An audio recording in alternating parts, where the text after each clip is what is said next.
Hello class, George again. So for the kind of leader that I think I would be, I think probably especially toward the beginning of my time as the leader, I would be autocratic because there's definitely a certain way I like things to be done.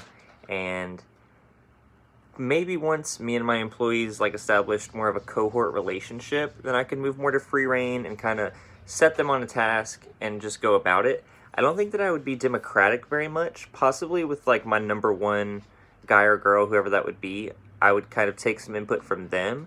But I definitely think that it's important to maintain that I'm the boss kind of status among your employers or your employees. Sorry.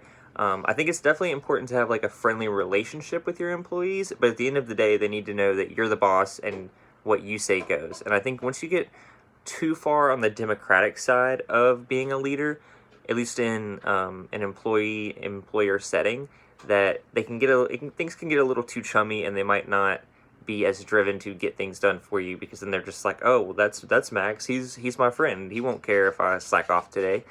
So I definitely think free reign is the best because then you don't have to be right over their shoulder like an autocratic where you make all the decisions and they go do their thing.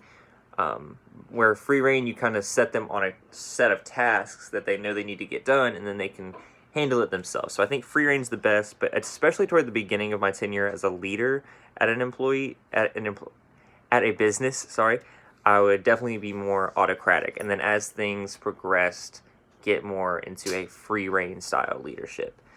I think that it certainly changes depending on your employees more than your situation. I think that regardless of the situation, if you have hardworking employees, you're going to be able to set them on a certain set of tasks and just trust that they're going to go get them done. No matter where you work, if you have lazy employees, then you're going to have to do autocratic just to make sure that things get done.